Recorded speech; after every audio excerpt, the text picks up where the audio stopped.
Alors, petite précision sur le temps de l'Avent. Le contexte. Brigitte et Guillemette sont venues, vous savez, elles sont hyper investies dans l'équipe des fleurs, on a beaucoup parlé vendredi soir dernier. Elles ont une super idée, mon père, est-ce qu'on ne pourrait pas remplacer dans la couronne de l'Avent les fleurs par plein de chocolat? Ça attirerait les enfants devant l'autel. Et puis, en même temps, vous savez, le chocolat, c'est un super symbole de la bonté de Dieu. On a du mal à imaginer que Dieu est meilleur que le chocolat, mais c'est vrai. Et donc le chocolat nous aide à nous rapprocher de Dieu. Et puis en même temps, concrètement, ça préparerait les enfants, en tout cas le foie des enfants, je dis bien le foie avec un E, hein, au fait qui approche. Donc ça serait pas mal. C'est une bonne préparation à Noël. Alors, ouais. Thibaut et Île-de-France, eux, avaient plutôt l'idée d'un grand calendrier de l'Avent avec plein de bières différentes. Parce que mon père, en fait, on a découvert que la bière a été inventée il y a 6000 ans. Il y en a à Babylone. Alors, s'il y en a à Babylone, il y en a forcément en Terre Sainte. Et donc, s'il y en a, Jésus a forcément goûté la bière, il a dû aimer. Même s'il n'en a pas parlé, il a aimé. Et donc, de boire plein de bières différentes, ça nous rapprocherait de Jésus pendant ce temps de l'Avent. Ce serait bien, pas mal. Ça nous aiderait à prier, sûrement. Ouais. Et puis Simone, elle, avait une autre idée. Non, à la place des fleurs, on pourrait plutôt mettre plein de grains d'encens parce que vous savez, l'encens, ça se fume. Et donc en fumant de l'encens, Jésus en aura utilisé. Ça nous mettrait dans un état aussi qui nous rapprocherait de Jésus. Alors, je pense qu'il y a besoin d'une petite mise au point, tout simplement. Il faudrait appeler la spécialiste du catéchisme, mais elle n'est pas là. Je vais essayer de le faire. Alors, je vous ai préparé des petits papiers pour que vous compreniez un petit peu. L'avant, c'est pas comme ça que ça s'écrit avec un A, d'accord? Ça s'écrit avec un E.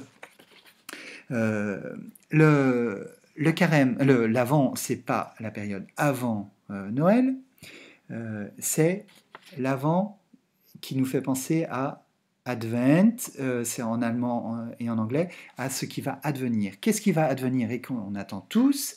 C'est la parousie. Le dernier jour, la parousie, c'est la venue dans la gloire de Jésus. Parce que Jésus n'a pas terminé sa mission encore et son œuvre.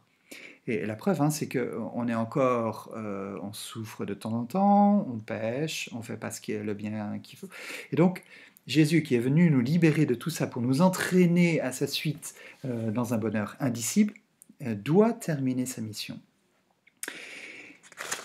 Autre mot qui est très important et qu'on va entendre dans tous les chants qu'on va prendre aux messes et puis dans nos temps de prière en famille, Maranatha. Alors, c'est pas de l'hébreu, c'est de l'araméen au départ, c'est la langue de Jésus. Maran, c'est Seigneur, Atha, viens. Ça veut dire soit le Seigneur vient, soit le Seigneur est venu. Et ça, c'est vrai dans les deux cas. Dieu est venu parmi nous, c'est le mystère de Noël, de l'incarnation et de Noël. Il est venu, mais il va venir, c'est ce que je viens de dire, nous attendons sa parousie, sa dernière venue dans la gloire. C'est aussi Maranatha. Vous voyez, différence, Maranatha, il vient où il est venu. Maranatha, c'est viens Seigneur. Viens Seigneur, s'il te plaît. En fait, on prend conscience en ce début d'année liturgique, d'année des chrétiens, qu'on a besoin que Jésus vienne terminer sa mission pour le monde et puis pour chacun de nous. Donc, Maranatha, c'est le maître mot de l'Avent. Alors, profitons de ce temps, de ces quelques semaines. Vers la fin de l'Avent, on regardera beaucoup plus vers le temps, la grâce de Noël. Et d'ici là, on dirige notre attention vers cette parousie. Et la grâce de Noël doit rester dans notre tête. Pourquoi? Parce que Noël nous révèle toute la joie, l'entrain, la ferveur que Dieu a à venir parmi nous, alors que ça lui demande un gros effort, mais toute cette joie qu'il a à venir nous sauver.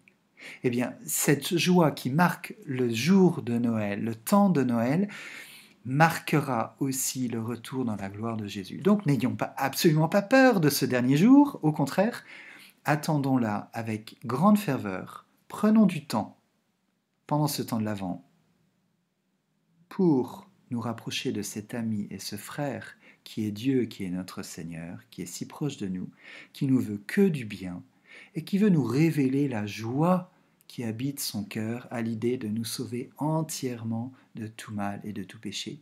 Prenons du temps, et pas forcément juste avant de dormir, parce qu'avant de dormir, on a envie de dormir, mais au cours de notre journée, vous pouvez peut-être demander la grâce d'être insomniaque pendant le temps de l'Avent, si vous n'avez absolument pas de temps, si votre téléphone vous, je fais pas de pub, vous prend trop de temps ou autre chose, eh bien, demandez la grâce de ne pas dormir toute la nuit, mais de prendre un petit peu de temps pour le passer avec celui qui nous aime tant et qui est notre ami, notre frère, et qui se réjouit de venir travailler nos cœurs et nous aider. Merci Seigneur, Maranatha.